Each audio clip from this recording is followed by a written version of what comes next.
In this video, we'll learn how to change the default settings in our audience. To access audience settings, click the Audience tab to go to the Audience dashboard.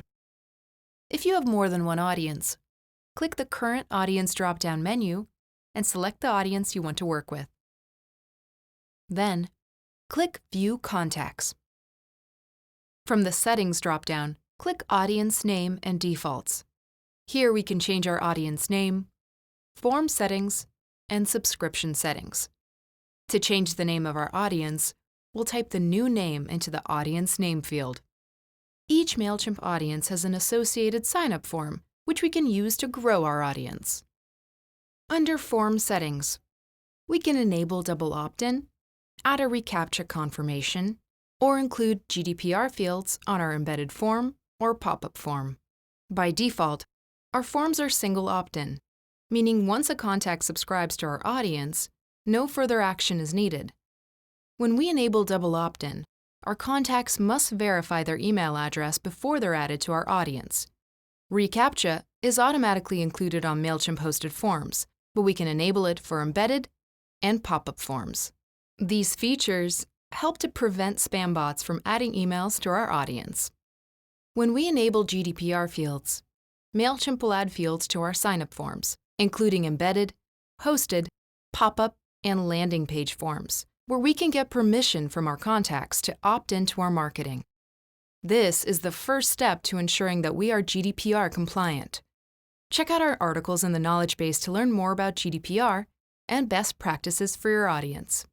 Content under Campaign Defaults will appear automatically in the Campaign Builder each time we create a new campaign to send to our audience. This saves us time and helps maintain consistency among the email campaigns sent to a specific audience. We can change our from name and from email address here, or we can change it for a single campaign in the Campaign Builder at any time. Other settings include the option to add a default subject line or update our campaign URL settings.